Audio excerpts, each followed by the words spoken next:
நீங்க அவர் ஸ்பீச்சை ஃபுல்லா கேளுங்க. இந்தி திணிப்புக்கு எதிராக பேசுகிறேன் என்று ஏதாவது ஒரு இடத்துல பேசியிருந்தாரா? ஏன் பேசல?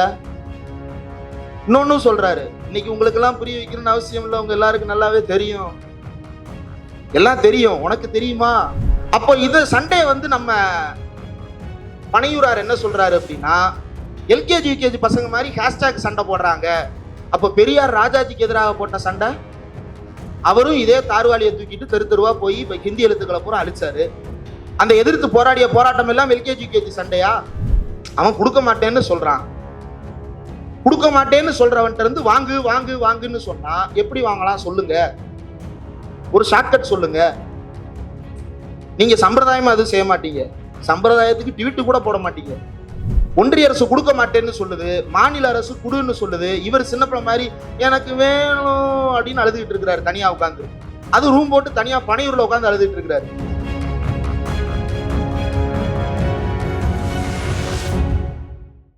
அம்பேத்கர் கேள்வி சமீபத்தில் எங்கிருந்து எழுந்தது, அப்படி எங்கிருந்து தொடங்குச்சுன்றது உங்களுக்கு தெரியும்.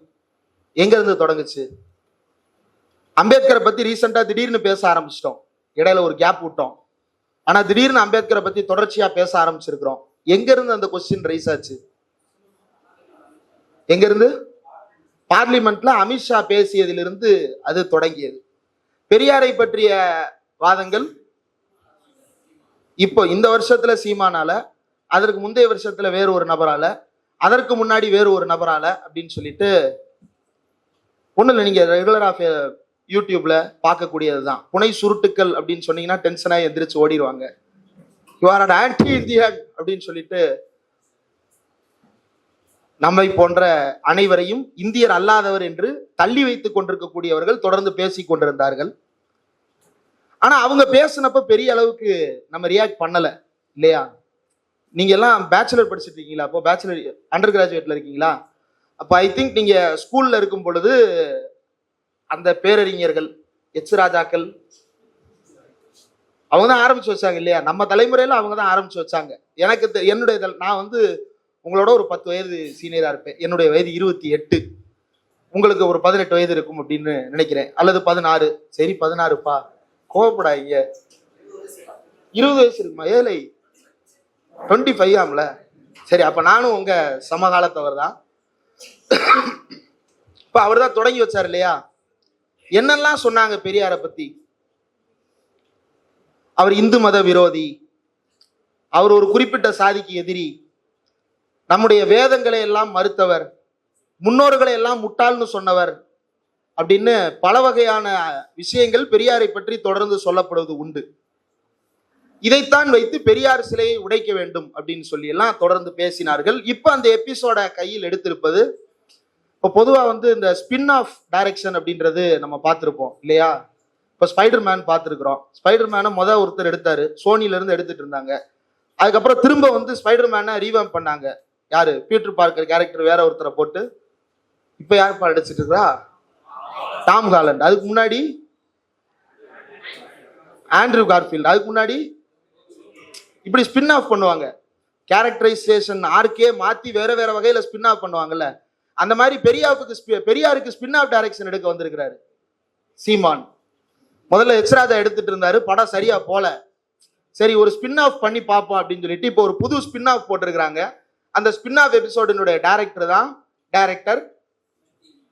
Directed by Seeman, Robert வீல்டா. அந்த மாதிரி இப்போ ஆரம்பித்து வைத்திருக்கிறார்கள். பெரியாரை பற்றி இப்பவும் தொடர்ந்து பேசிக் கொண்டிருக்கு. பெரியாரையும் அம்பேத்கரையும் அவங்க தொடர்ந்து அட்டாக் பண்றது ஒரே காரணத்திற்காகத்தான்.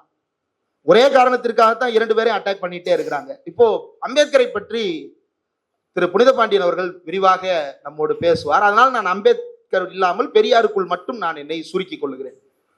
பெரியாரை ஏன் அட்டாக் பண்றாங்க அப்படின்ற கேள்வி இருக்குல்ல. ஒருத்தரை தொடர்ந்து அட்டாக் பண்றாங்கன்னா அதுக்கு ஏதோ ஒரு காரணம் இருக்கும்ல. என்ன காரணமா இருக்க முடியும்? என்ன காரணமா இருக்கும்னு நினைக்கிறீங்க?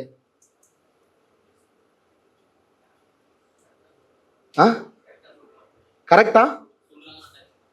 அவர் ஏதோ ஒண்ணு சரியா சொல்லி இருக்கிறாரு, அதனால அட்டாக் பண்றாங்க. அல்லது அவனை சரியா அடையாளப்படுத்தி இருக்கிறாங்க, அதனால அட்டாக் பண்றாங்க. ரெண்டுல ஏதோ ஒரு காரணம் தான் இருக்க முடியும். அப்ப பெரியார் என்ன சொன்னார் அப்படின்றத நாம் எடுத்து பார்க்க வேண்டும். பெரியார் தமிழர்களை பிடித்திருக்கக்கூடிய 3 நோய்கள் என்று குறிப்பிட்டார். 3 முட்டுக்கட்டைகள் அப்படின்னு குறிப்பிட்டார். பெரியார் குறிப்பிட்ட 3 முட்டுக்கட்டைகள் அப்படின்றது என்னென்ன அப்படின்னா, முன்னோர் சொன்னபடி நடக்க வேண்டும், முதல் முட்டுக்கட்டை. முன்னோர் எழுதியபடி நடக்க வேண்டும், இரண்டாவது முட்டுக்கட்டை. முன்னோர் நடந்தபடி நடக்க வேண்டும், மூன்றாவது முட்டுக்கட்டை. இந்த 3 முட்டுக்கட்டைகள், அவங்க சொன்னபடி நடக்கணும், அவங்க எழுதினபடி நடக்கணும், அவங்க நடந்தபடியே நடக்கணும். 3 பேய்கள் என்று பெரியார் குறிப்பிடுகிறார். முதல் பேயிலே அது ஒரு கம்பைண்டா சொல்றாரு. 3 விஷயங்களை கம்பைன் பண்ணி ஒரே பேயா சொல்றார். பெரியார் சொல்லுகிறார், கடவுள், மதம், சாஸ்திரம் முதல்ல. நம்பர் 2 என்னவா இருக்கும்? சாதி. நம்பர் 3 சரணாயகம். அதாவது இந்திய சூழலில் சரணாயகம் அப்படின்னு நம்ம புரிஞ்சுக்கலாம். இந்த 3ம் பிடித்திருக்கக்கூடிய பேய்கள் அல்ல, அதை தாண்டி நாம் நகர்வதற்கு முட்டுக்கட்டையாக இருப்பது 3 முட்டுக்கட்டைகள், முன்னோர்கள். அந்த 3 ஒன்னே ஒண்ணுதான், முன்னோர்கள் என்கின்ற ஒரு பெரிய முட்டுக்கட்டை அப்படின்னு பெரியார் அடையாளப்படுத்துறார். நீங்க எல்லாரும் பூமர்ஸ் அப்படின்னு ட்ரால் பண்றீங்க இல்லையா? இந்த பூமர்ஸ்னு ஒரு கேட்டகிரி இருக்குன்றத முதல்ல நம்மளுக்கு எல்லாம் ஐடென்டிஃபை பண்ணி சொன்னது யாருன்னா பெரியார் தான். உன் பூரா பூமர்டா, ஒரு பெரிய பூமர் குரூப் இருக்கு. இந்த பூமர் குரூப் உங்களை பூரா ஒன்றும் இல்லை. இப்போ உங்க வீட்டில் தலைய படிய சீவு அப்படின்னாப்பா பூமரா பேசாதப்பா சொல்றீங்கல்ல, டக்கின் பண்றா, என்னடா ஷர்ட் ஏண்டா இங்க கிழிச்சிருக்கிற, பேண்ட் ஏண்டா கிழிஞ்சிருக்கு, பூமரா பேசாதீங்கப்பா, இதான்ப்பா ட்ரெண்டு சொல்றீங்கல்ல, லவ்வெல்லாம் வேண்டாம்ப்பா, பூமரா பேசாத, நான் பாட்டுக்கு நான் இருப்பபடி இருப்பேன் அப்படின்னு சொல்றீங்களா இல்லையா? இந்த இதெல்லாம் பூமர்த்தனங்கள் நீங்க சொல்றீங்கல்ல. காதலுக்கு எதிராக ஒருத்தர் பேசுறாருன்னா அவர் யாரு? என்ன பூமர் தானே? நீங்க பாருங்களேன், அதனாலதான் பூமரோட ரேட்டு கூட மாறல. நான் சின்ன பிள்ளையா இருந்த காலத்துல இருந்து ₹1 தான் விக்குது, இப்பயும் ₹1 தான். பூமர் பிராண்டும் மாறல, பூமர்களோட பிராண்டிங்கும் மாறல. காதலிக்கு எதிராக பேசுறவர் யாரு? சாதியை நம் மீது திணிப்பவர் யாரு? மதத்தின் பேரால நாம ஒரு விஷயத்தை செய்யக்கூடாது, சுதந்திரமா இருக்கக்கூடாதுன்னு சொல்றவங்க யாரு? இன்னைக்கு உனக்கு பீரியட்ஸ், வீட்டை விட்டு வெளியே போக கூடாதுன்னு சொல்றவன் யாரு? கோயிலுக்கு போக கூடாதுன்னு சொல்றவ யாரு? கோயிலுக்குள்ள போலாம், கருவறைக்குள்ள வராதுன்னு சொல்றவ யாரு? ஏன் டக்குன்னு உள்ள போயிருச்சு? நீங்க தயங்குறீங்கல்ல இந்த விஷயத்த. கருவறைக்குள்ள நம்ம தடுத்து நிறுத்துறது யாரு அப்படின்னு கேட்டோன்னே தயங்குனீங்கல்ல. இப்படி தமிழர்கள் எல்லோரும் தயங்கி கொண்டிருந்த காலத்தில் தமிழர்கள் தயக்கப்பட தேவையில்லை, அதை நான் உடைத்து பேசுவேன் என்று உடைத்து பேசியவர் தான் தந்தை பெரியார். பெரியார் வாழும் காலத்திலேயே ஒரு பெரிய மாற்றத்தை நிகழ்த்தி காட்டினார். என்னன்னா, தெருவுக்குள்ளேயே போக முடியாம இருந்த நம்ம தெருவுக்குள்ள கூட்டிட்டு போனாரு, கோயிலுக்குள்ளேயே போக முடியாம இருந்த நம்மளை கோயிலுக்குள்ள கூட்டிட்டு போனாரு. அவர் கூட்டிட்டு போக முடியாத ஒரு இடம் எதுவா இருந்தது அப்படின்னா, கருவறைக்குள்ள நம்மளை கூட்டிட்டு போக முடியல. ஒருவேளை இன்னொரு 10 ஆண்டுகள் இருந்திருந்தால் வேறு ஒரு புரட்சி நடந்திருக்கும். அம்பேத்கரும் கூட இன்னொரு 10 ஆண்டுகள் வேறு வகையில் பெரியாரோடு இணைந்து 2 பேரும் சேர்ந்து பயணித்திருந்தார்கள் என்றால் வேறு ஒரு மாற்றம் நிகழ்ந்திருக்கலாம். இப்ப இதுதான் யதார்த்தம். இந்த இடத்திலிருந்துதான் இன்றைக்கும் பெரியாரை எதிர்த்து கொண்டே இருக்கிறார்கள். இன்றைக்கு இந்தியா முழுவதும் இருக்கக்கூடிய அடிப்படையான சிக்கல், இப்ப பேசிட்டு இருக்கிற சிக்கல்ல இருந்தே பேசுவோமே. இன்னைக்கு ஒரு நிகழ்ச்சி நடந்துச்சு, என்ன சொல்லுங்க, ஏன் தயங்குறீங்க? டிவிகேனா தமிழக வாழ்வுரிமை கட்சியா? என்னப்பா அதை மட்டும் கொஸ்டின் பண்ண டக்குன்னு கோவப்படுறீங்க? தமிழக வெற்றி கழகம் என்ன நடத்தினாங்க?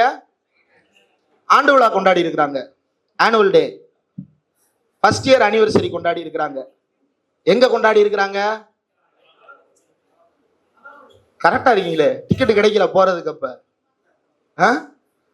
அவங்க அந்த மேடையில ஒரு சில விஷயங்களை பேசினாங்க. என்ன பேசுனாங்கன்னு பாத்தீங்களா? என்ன பேசுனாங்க பாத்துருப்பீங்களே போன்ல, ஒருத்தர் எல்லாம் பாத்துக்கிட்டே இருக்கிறாரு. என்ன பேசுனாங்க? பார்க்கலையா? தோணலையா? யார் யாது? எனக்கே கைதட்டும் போல இருக்கு. அவர் என்ன பேசினார்னா, மொழி திணிப்புக்கு எதிராக பேசினார். ஆனா அது என்ன பிரச்சனைனா, அவர் என்ன மொழி திணிப்புக்கு எதிராக பேசினாருன்றத அவரு சொல்லல. நீங்க அவர் ஸ்பீச்சை ஃபுல்லா கேளுங்க. இந்தி திணிப்புக்கு எதிராக பேசுகிறேன் என்று ஏதாவது ஒரு இடத்துல பேசியிருந்தாரா? ஏன் பேசல? இன்னொன்னு சொல்றாரு, இன்னைக்கு உங்களுக்கு எல்லாம் புரிய வைக்கணும்னு அவசியம் இல்லை, உங்க எல்லாருக்கும் நல்லாவே தெரியும், எல்லாம் தெரியும். உனக்கு தெரியுமா, உங்களுக்கு தெரியுமா என்பதுதான் எங்களுடைய கேள்வி. இன்றைக்கு தமிழ்நாட்டில் இருக்கக்கூடிய பள்ளிக்கூட குழந்தைக்கு கூட தெரியும் ஹிந்தி தேவைலாம் படிக்கணும்னு அவசியம் இல்லை, வெளியூருக்கு போகும்போது படிச்சுக்கலாம்னு. நேத்து கூட கேட்டாங்க, தமிழ்நாட்டில் எல்லா நேம் போர்ட்லையும் ஹிந்தி அழிச்சிட்டீங்கன்னா வட மாநிலத்துக்காரர்கள் கஷ்டப்படுவாங்க இல்லையா அப்படின்னு. நம்ம நார்த் இந்தியாவுக்கு போய் படுற கஷ்டத்தை அவன் என்னைக்காவது யோசிச்சிருந்தான்னா இங்கிலீஷ்ல எழுதி வச்சிருப்பான்ல, அன்னைக்கு எழுதல. அப்ப நம்ம எப்படி அந்த ஊருக்கு போய் ஒரு ஊர் பேரை தெரிஞ்சுக்கிறோமோ அது மாதிரி அவங்க இங்க வந்து அந்த ஊர் பேரை தெரிஞ்சுக்கிறட்டும். நம்ம ஊர் டவுன் பஸ்ல கூட 2 மொழியில் எழுதியிருக்கும். ஒரு பக்கம் கோயம்பேடு தமிழ் எழுதியிருக்கும், இன்னொரு பக்கம் KOYEMBIBEDU அல்லது CMBT அப்படின்னு எழுதியிருக்கும் இல்லையா? ஏன்? எல்லோரும் புரிந்து கொள்ள வேண்டும் என்பதற்காக. அப்போ இந்த இருமொழி கொள்கையை நாம ரொம்ப நாளா பின்பற்றிட்டு தான் இருக்கிறோம். இதைத்தான் விஜய் அவர்களும் வலியுறுத்துவதாக சொல்லுகிறார். ஆனால் அவரிடம் ஒரு பிரச்சனை இருக்கிறது. என்ன அப்படின்னா, பெரியாரை கொள்கை தலைவராக ஏற்றுக்கொண்ட அவர் இந்தி திணிப்பை நேரடியாக கைகாட்டி எதிர்ப்பதற்கு முன்வர மறுக்கிறார் அல்லது தயங்குகிறார். ஏன் தயங்குகிறார்? ஏன்னா உண்மையான எதிரியை நீங்க கைகாட்டி பழகிட்டீங்கன்னா பிரச்சனை வரும். உண்மையான பிரச்சனையை எதிர்கொள்ள வேண்டி வரும் இல்லையா? தெருவுக்குள்ள ஒரு பிரச்சனை நடக்கும், யாரு பிரச்சனை பண்றான்னு தெரியும், நம்ம என்ன பண்ணுவோம்? அப்படியே விலகி விலகி போவோம். யாராவது ஒருத்தர் தைரியமா கேள்வி கேட்பாரு, என்னடா பிரச்சனை பண்ணிட்டு இருக்கேன்னு கேட்பாரு. அப்படி கேட்கிறவர் தான் தலைவர். கேட்காம விலகி போறவர் நம்மள மாதிரி இன்னொரு சாமானியர். அவ்வளவுதானே. நான் குறைத்தெல்லாம் மதிப்பிடல, நம்மள மாதிரி இன்னொரு சாமானியர். நான் பயந்திருக்கேன், பயந்திருக்கிற ஒருத்தனுக்கு வழிகாட்டுறவர் தானே தலைவர். பயந்திருந்த தமிழ் சமூகத்திற்கு துணிச்சலாக வழிகாட்டியவர் தந்தை பெரியார்.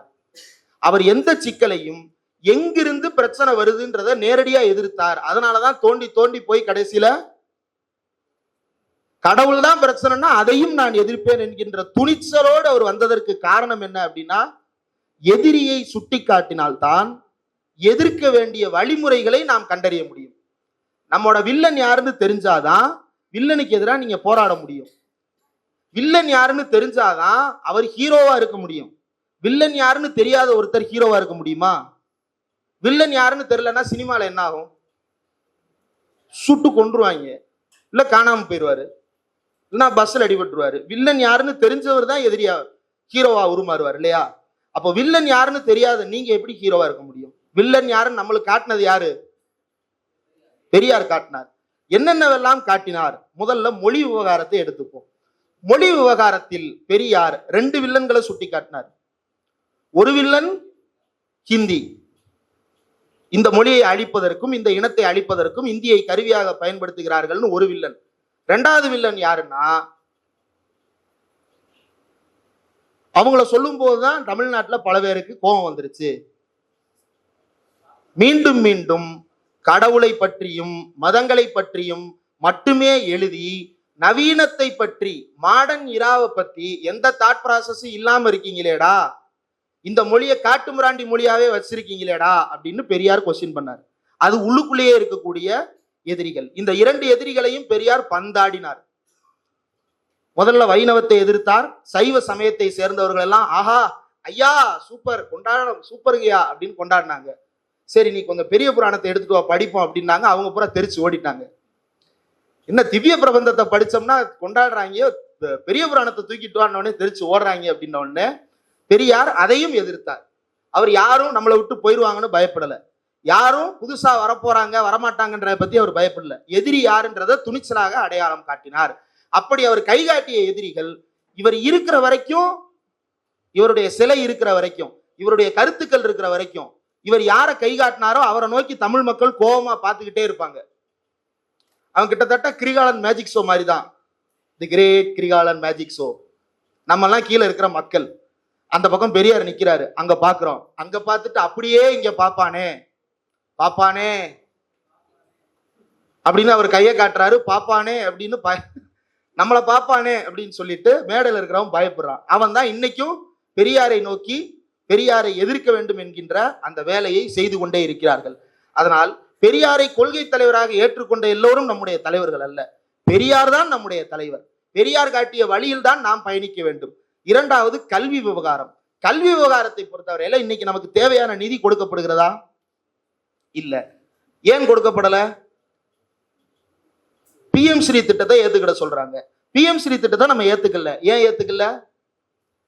PM ஸ்ரீ திட்டம் தேசிய கல்விக் கொள்கையை ஏத்துக்கிட சொல்லுது. தேசிய கல்விக் கொள்கையை நம்ம ஏன் ஏத்துக்கல?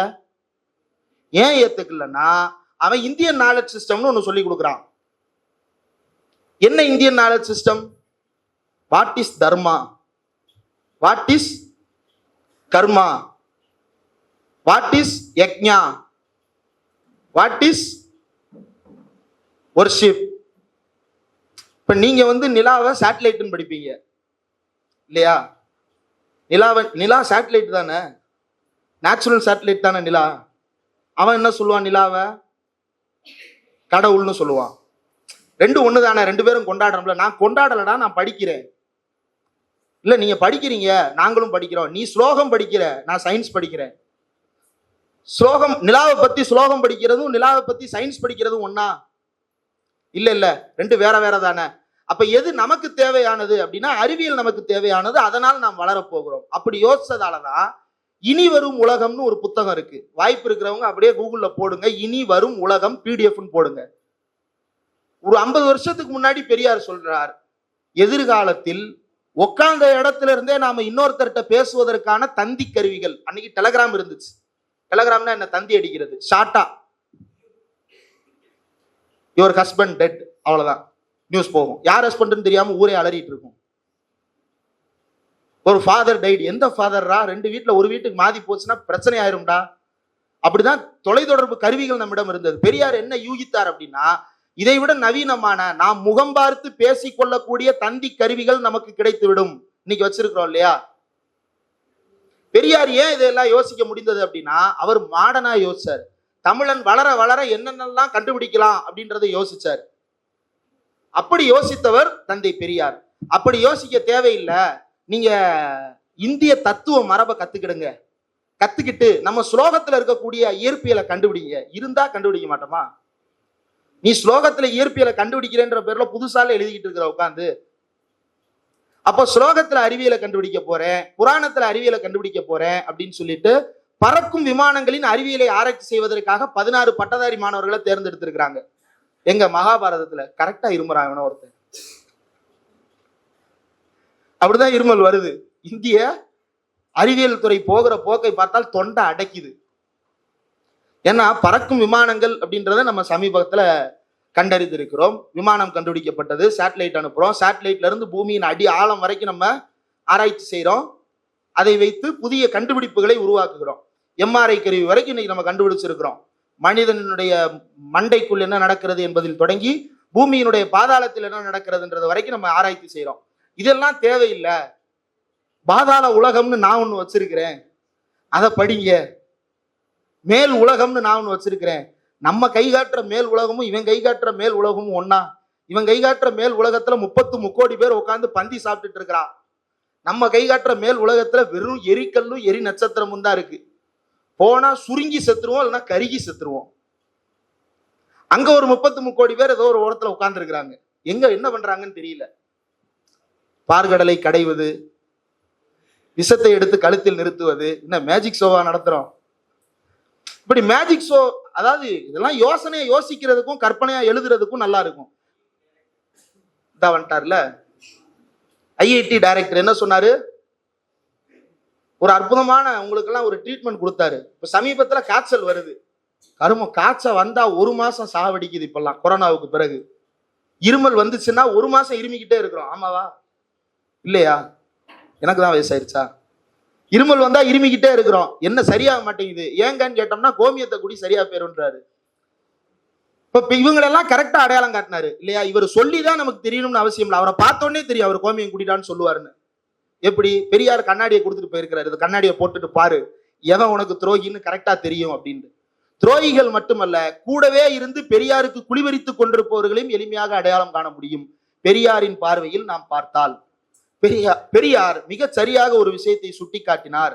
என்ன சுட்டிக்காட்டினார் என்றால், பார்ப்பனியத்தை ஒழித்து கட்டாமல், சாதியத்தை எதிர்த்து போராடாமல் இந்தியாவில் சமூக பொருளாதார அரசியல் மாற்றங்கள் சாத்தியமே இல்லை தந்தை பெரியார். ஏன் சொன்னாரு? பார்ப்பன பதியா ஆதிக்கத்தை நம் மீது திணிப்பதற்காக காந்தியார் வேலை பார்க்கிறார் அல்லது காங்கிரஸ் வேலை பார்க்கிறது அப்படின்னு அன்னைக்கு பெரியார் விமர்சனம் பண்ணார். ஏன் விமர்சனம் பண்ணார்? அவர் சொன்ன விமர்சனங்களுடைய உண்மையை இன்னைக்கும் யோசிச்சு பாருங்க. சமஸ்கிருதத்துக்கு 2000 கோடி நிதி ஒதுக்குறாங்க, தமிழுக்கு 84 கோடி தான் நிதி ஒதுக்குறாங்க. சமஸ்கிருதம் யார் பேசுறா? பேசுறது இல்ல, சிலர் உச்சரிக்கிறாங்க. ஆனா அந்த இடத்துக்கு நம்ம போக முடியாது. எந்த இடம்? கருவறைக்குள். அக்ரஹாரத்துல யாரும் சமஸ்கிருதம் பேசுறது இல்ல. அக்ரஹாரத்துல எல்லாம் அவளுக்குன்னு ஒரு தமிழ் மொழி வச்சிருக்கிறா, அவ அதுலதான் பேசுவா இல்லையா? அக்ரஹாரத்துலலாம் யாரும் சமஸ்கிருதம் பேசுறது இல்லை. இப்போ கோயிலுக்குள்ள ஒரு சிலர் பேசுறாங்க. சரி, அந்த 2000 கோடி அவங்களாவது பயன்படுத்துறாங்களான்னா கிடையாது. எதுக்கு பயன்படுதுனே தெரியல, ஒதுக்கிட்டு இருக்கிறான். கண்ணுக்கு தெரியாம இந்திய நாலேஜ் சிஸ்டத்தை டெவலப் பண்றேன்ற பேர்ல சமஸ்கிருதத்தை வளர்க்கின்ற வேலை கண்ணுக்கு தெரியாமல் வேற எங்கோ நடந்து கொண்டிருக்கிறது. கண்ணுக்கு முன்னாடி இருக்கக்கூடிய தமிழ், தெலுங்கு, மலையாளம், கன்னடம், துளு, கொங்கணி, குஜராத்தி, ராஜஸ்தானி, பீகாரின்னா லாங்குவேஜ் இருக்கு, அவனே அதை மறந்துட்டான். போஜ்புரின்னு நம்ம பார்க்கிறோம், கேட்கிறோம், நான் சொல்லல, பார்க்கிறோம்.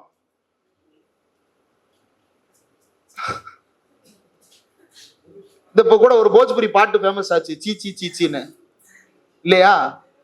அது ஒரு லாங்குவேஜ், அது ஒரு பெரும்பான்மை மக்கள் ஒரு மாநிலத்துல பேசக்கூடிய ஒரு மொழி. அந்த மொழி இன்னைக்கு அவனுக்கு தாய்மொழினே தெரியாம அவன் பூரா ஹிந்தி வாழான்னு நம்ம சொல்றோம். பீகாரியை பூரா ஹிந்தி வாழான்னு சொல்றோம், பெங்காலியை பூரா ஹிந்தி வாழான்னு சொல்றோம், மராட்டியனை பூரா ஹிந்தி வாழான்னு சொல்றோம். அப்ப ஹிந்தி யாருக்கு தான் தாய்மொழி? யாருக்குமே கிடையாது. அது ஒரு உருவாக்கப்பட்ட மொழி. இது எதை கொண்டு வந்து சேர்க்கிறது அப்படின்னா, பார்ப்பன ஆதிக்கத்தை நம் மீது மறைமுகமாக சமஸ்கிருதத்தை கொண்டு வர முடியாது என்பதால் இந்தியின் பேரால் நடக்கிறது. பனியா அப்படின்னு திட்டினாரு பெரியார், எல்லாம் கோவப்பட்டாங்க. என்னங்க, ஒருத்தர் நிம்மதியா தொழில் பண்றான், சுயமா உழைச்சு சம்பாதிக்கிறான், உழைச்சு சம்பாதிக்கிறானா என்ன செய்யறான் அப்படின்றத அதானியை பார்த்தா தெரிஞ்சுக்கலாம். அதானி என்ன செய்யறாரு? ஆந்திர பிரதேசத்துல இருக்கக்கூடிய ஒரு அதிகாரியை நேரில் பார்த்து என்னோட டீல் சைன் பண்ணுங்கன்னு அவரே நேரில் போய், முதலாளிகள் பெரிய முதலாளி, பெரிய பணக்காரரு, பெரிய இது நினைச்சிட்டு இருக்கிறோம், அவரே நேரில் போய் ஒரு அதிகாரிக்கு லஞ்சம் கொடுத்துட்டு வந்திருக்கிறாரு. நம்ம சொல்லலாம், அமெரிக்காவில் இருக்கக்கூடிய ஒரு கோர்ட்டு கண்டுபிடிச்சு சொல்றான், நம்ம ஊர்ல இருக்கக்கூடிய ஹார்பர்ல இருந்து ஏர்போர்ட் வரைக்கும் எல்லாத்தையும் டீலிங் எடுக்கிறாரு. திடீர்னு ஒரு நாள் ஒரு ஸ்டாக் மார்க்கெட் சரியுது, மறுநாளே எந்திரிச்சிருது. வச்சிருக்கீங்களா ஸ்டாக்ஸ்? ஒரு இருக்கும் ஸ்டாக் மார்க்கெட் தெரிஞ்சவங்கள்ட்ட கேளுங்க. ஒரு நாள் விழுது, மறுநாள் எந்திரிச்சிருது. எப்படி எந்திரிச்சது?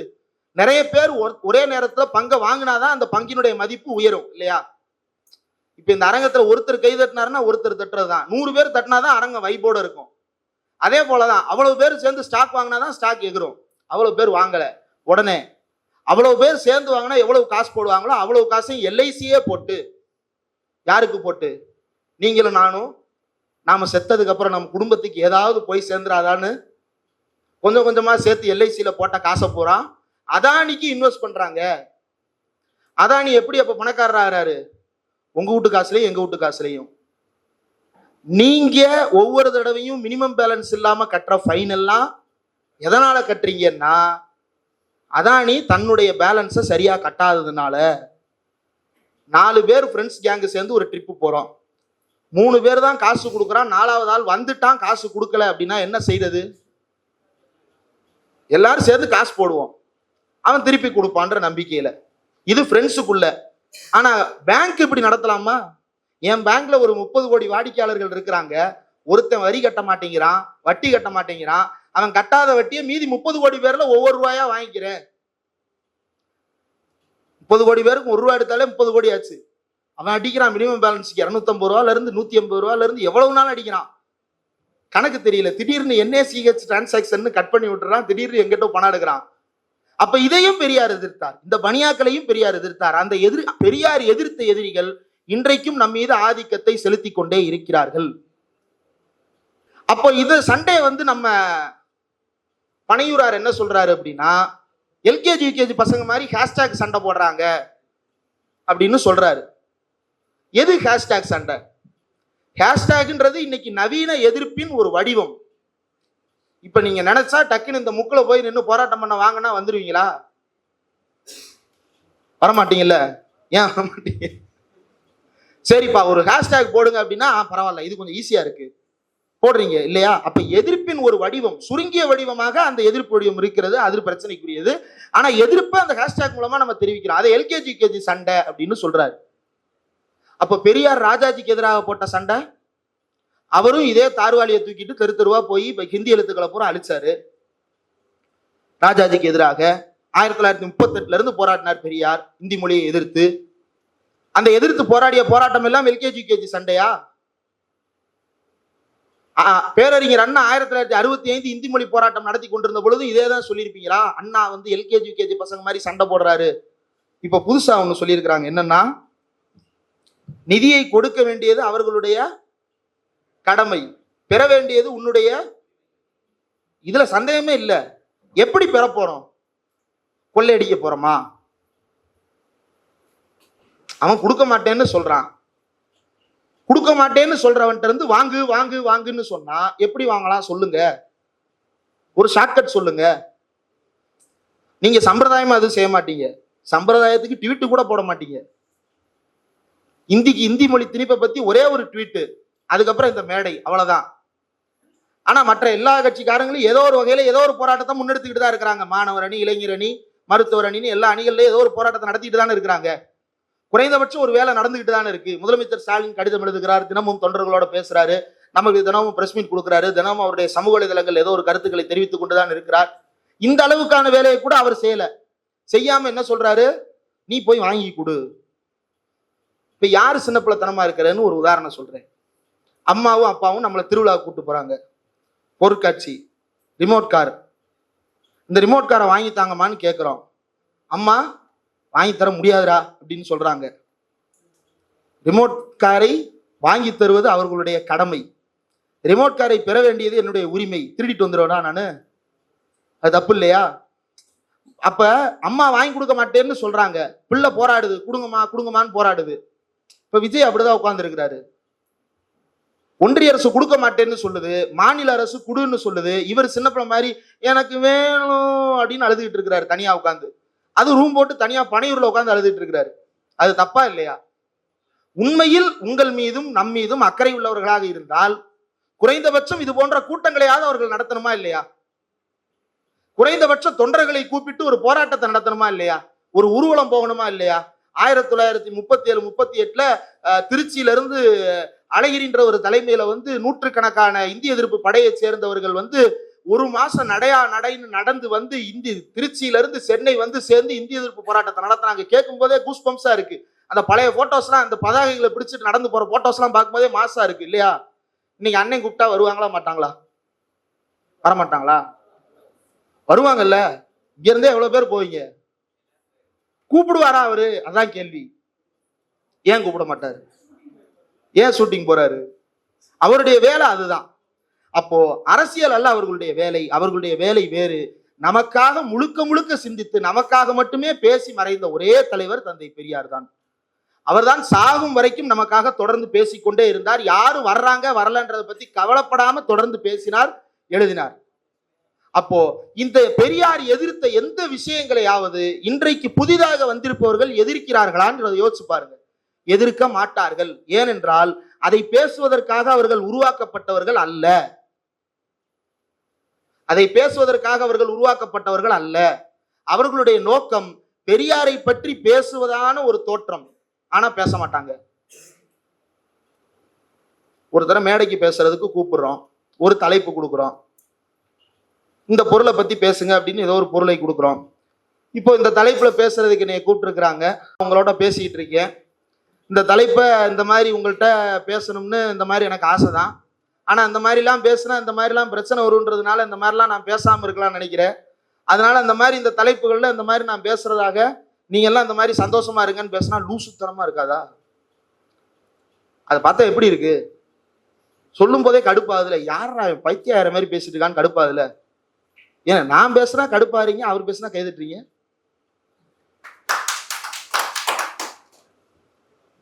அப்ப ஒண்ணு உங்கள்கிட்ட பிரச்சனை இருக்கணும், இல்லைன்னா அவர்கிட்ட பிரச்சனை இருக்கணும். உங்கன்னா நம்மள்ட்ட பிரச்சனை இருக்கணும், இல்லைன்னா அவர்கிட்ட பிரச்சனை இருக்கணும். ஆக இந்த மாதிரியான பெரியாரை பேசிக்கொண்டு புதிதாக வருபவர்கள் தான் பெரியாரை நாம் இன்னும் ஏன் தேவையில் வைத்திருக்கிறோம் அப்படின்றதுக்கான அடையாளங்கள். பெரியார் இன்றைக்கும் ஏன் தேவைப்படுகிறார் என்றால் உண்மையான எதிரிகள் யார் என்று பெரியார் அடையாளம் காட்டியிருக்கிறார். அதை எதிர்ப்பதற்கான வழிமுறைகளையும் பெரியார் அடையாளம் காட்டியிருக்கிறார். அதை நாம் தெரிந்து கொண்டால் மட்டும்தான் இன்னைக்கு தமிழ்நாட்டினுடைய இந்திய எதிர்ப்பு போராட்டத்தை கேரளாவில் ஆதரிக்கிறார்கள், கர்நாடகால ஆதரிச்சு பேசுறாங்க. ஒவ்வொரு கமெண்ட் செக்ஷன்லையும் போய் பாருங்க. I am from Hyderabad, I am from Kerala, I am from Kannur, I am from Kozhikode, I am from Mangalore. யார் யாரோ கமெண்ட் போடுறாங்க, வெளிமாநிலங்கள்ல இருந்து வேற்று மொழிகள்ல கமெண்ட் போடுறாங்க. ஸ்டாலின் பேசுறது நல்லா இருக்கு, அவர் சொல்றது கரெக்டா இருக்குன்னு கமெண்ட் போடுறாங்க. ஏன்? அது பெரியார் காட்டிய பாதை. இருமொழி கொள்கை என்பது பெரியார் காட்டிய பாதை. 1919-20களில் இருந்து தமிழ்நாடு தொடர்ச்சியாக பேசிக் கொண்டிருப்பது இந்த இருமொழி கொள்கையை தான். தாய்மொழி வழியில் கல்வி, உலகத்தோடு உரையாடுவதற்கு ஆங்கிலம், வேறு எந்த மொழியும் நமக்கு தேவையில்லை. இதுதான் உலக அன்றைக்கு நாம் கண்டுபிடித்தது.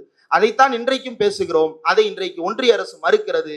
காரணம், தந்தை பெரியார் காட்டிய வழியில் போன தமிழ்நாடு இன்றைக்கு உள்ளபடியே முன்னேறி இருக்கிறது. பெரியார் விரும்பியது கண் முன்னால் நமக்கு காட்சியளித்துக் கொண்டிருக்கிறது. பெரியார் என்னென்னலாம் விரும்பினாரோ அதுவெல்லாம் இன்றைக்கு நமக்கு கண் முன்னாடி கிடைச்சிருக்குது. பெண் புகைப்பட கலைஞர்கள் இங்க இருக்கிறாங்க, 2 பேர் புகைப்படம் எடுக்கிறாங்க. ஒரு 20-30 வருஷத்துக்கு முன்னாடி கூட நம்ம இதை பார்த்த முடியாது. பெரியார் 1929 செங்கல்பட்டு சுயமரியாதை மாநாட்டில் இதை பேசினார். அதற்கு பிறகு இப்போ 100 வருஷம் ஆக போகுது. நம்ம சமுதாயத்துல கொஞ்சம் கொஞ்சமா மாற்றங்களை கண் முன்னாடி நம்ம பார்க்க தொடங்குறோம். பெண் ஆசிரியர்கள் இங்க இருக்கிறாங்க.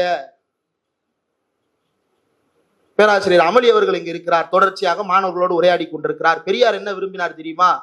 கல்வி நிலையங்களில் பெண் ஆசிரியர்கள் மட்டுமே இருக்க வேண்டும் என்று விரும்பினார். ஏன்னா இந்த ஆம்பளைங்க பூரா உள்ள போய் மறுபடியும் ஆணாதிக்கத்தை தான் சொல்லி கொடுப்பான். அப்போ மாணவர்களுக்கு சமத்துவத்தை சொல்லி கொடுக்கணும்னா பெண்கள் அறிவுள்ளவர்களாக இருக்கணும், பெண்கள் கல்வி கற்றுக் கொடுப்பவர்களாக இருக்கணும், எல்லா துறைகளிலையும் பெண்கள் வேலை பார்க்க ஆரம்பிக்கணும்னு பெரியார் விரும்பினார். அதை இன்றைக்கு எதிர்ப்பவர்கள் தான் பெரியாரையும் எதிர்க்கிறார்கள். பெரியாரை பேசுவது போல வேஷம் விட்டு கொண்டும் நம்மை எதிர்த்து கொண்டிருக்கிறார்கள். இதுதான் இன்றைய நடக்கக்கூடிய சூழ்நிலை. பெரியாரை பற்றி தொடர்ந்து நிறைய கேள்விகளை எழுப்பிக் கொண்டே இருக்கிறார்கள். அதெல்லாம் உங்களிடமிருந்து கேள்வியாக வரும் என்று நினைக்கிறேன்.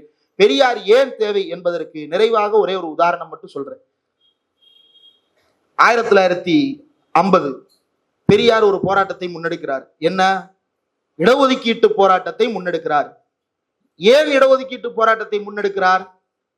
1950 சென்னை ஹைகோர்ட்ல ஒரு கேஸ், சண்பகம் துரைராஜன் அப்படின்னு ஒரு கேஸ். கேள்விப்பட்டிருக்கீங்களா? யாராவது கேள்விப்பட்டிருக்கீங்களா? கேட்டுங்க, கேள்விப்பட்டிருக்கீங்களா? ரொம்ப முக்கியமான ஒரு வழக்கு, இடஒதுக்கீடு வழக்குல முதல் வழக்கு அதுதான்.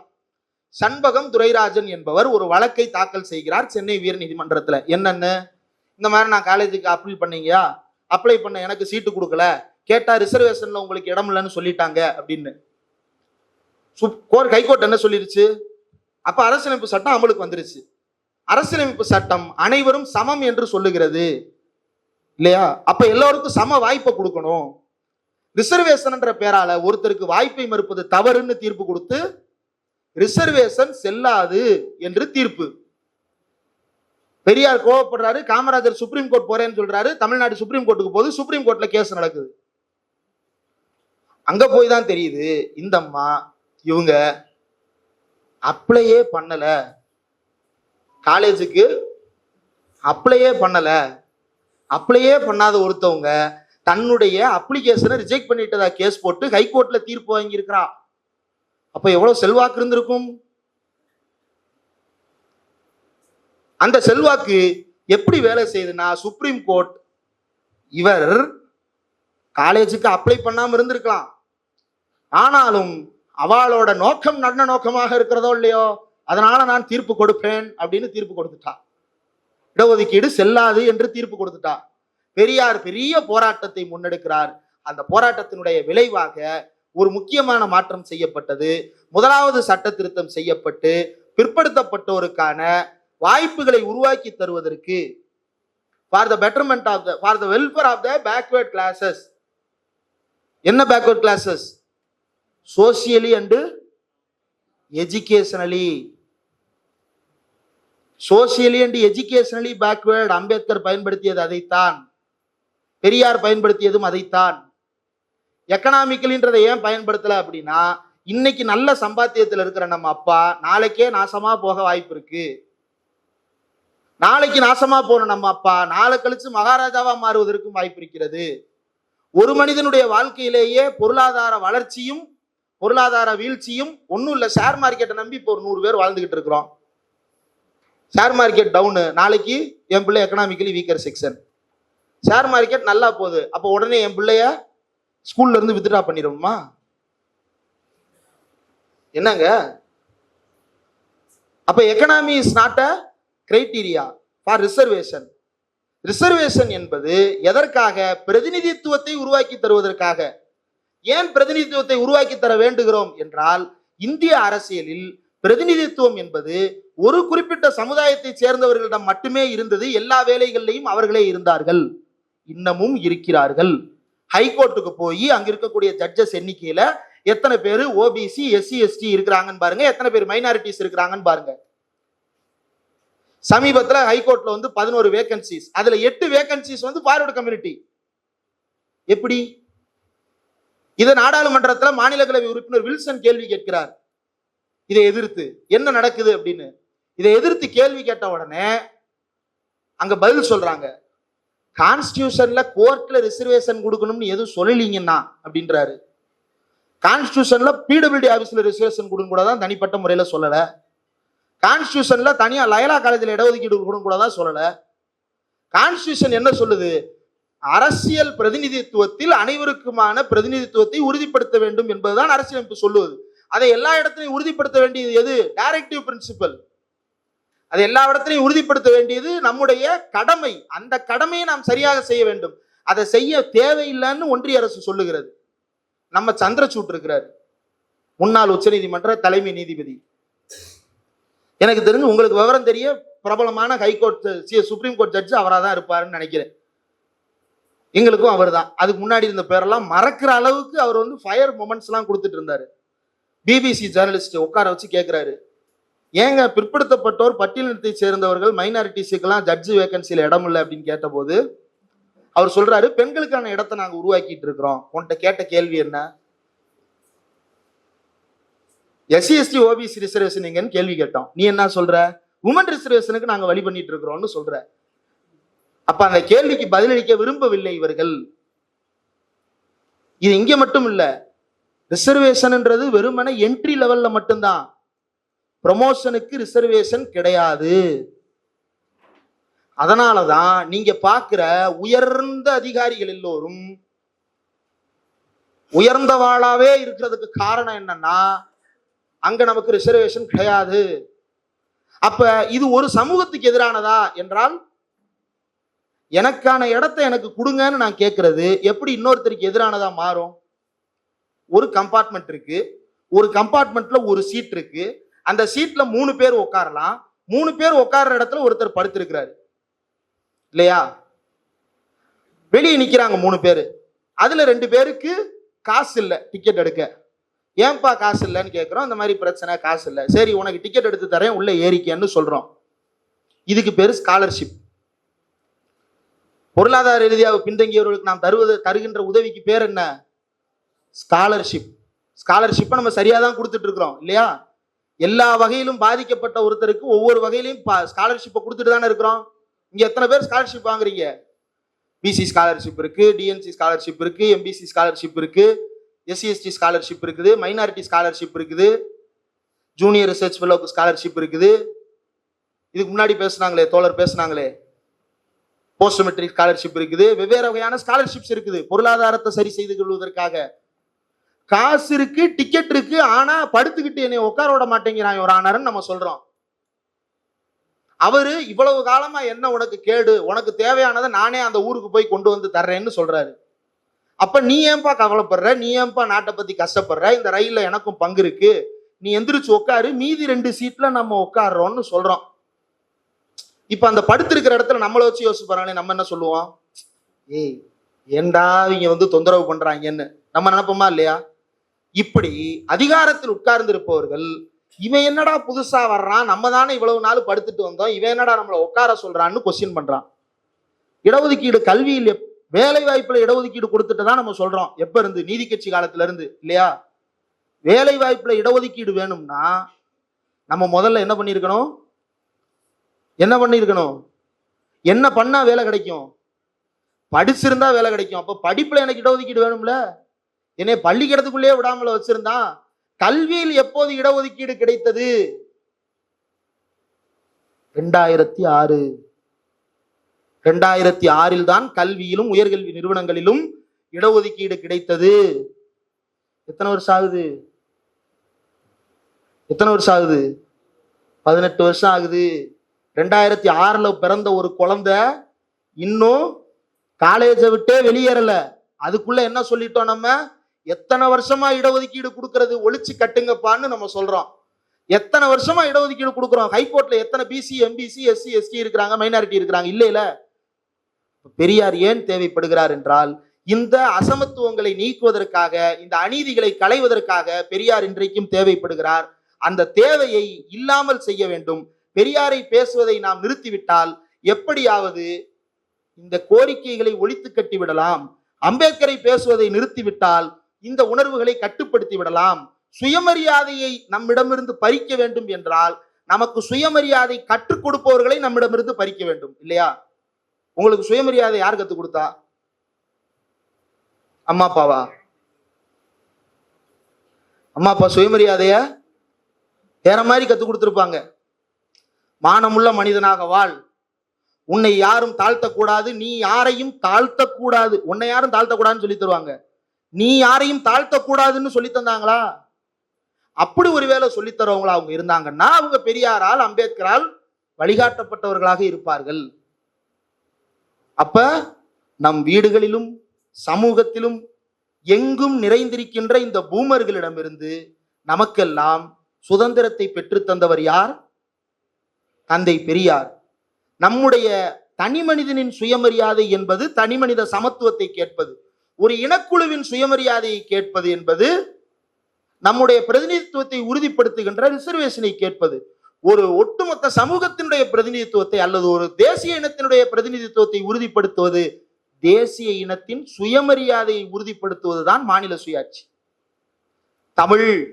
தமிழர் என்கின்ற தேசிய இனத்தினுடைய சுயமரியாதையை உறுதிப்படுத்துவதுதான் மாநில சுயாட்சி என்கின்ற கொள்கை. அப்போ ஒன்னொன்றும் சுயமரியாதையோடு தொடர்புடையது. இந்த சுயமரியாதையை கற்றுக் கொடுப்பதற்கு ஆள் இல்லாமல் செய்துவிட்டால் சுயமரியாதை அற்றவர்களாக நம்மை மாற்றிவிடலாம். ஏனென்றால் நம்முடைய சமூகம் இயல்பிலேயே ஒரு பூமர் சமூகம். யாராவது வெளியிலிருந்து பூமர்னு சொல்லாம இருந்தா என்ன பண்ணிடுவான்? நம்மளை பூரா பூமர் ஆக்கிடுவான். அப்ப இந்த பூமரை சரியா அடையாளம் காட்டியவர் தான் தந்தை பெரியார்.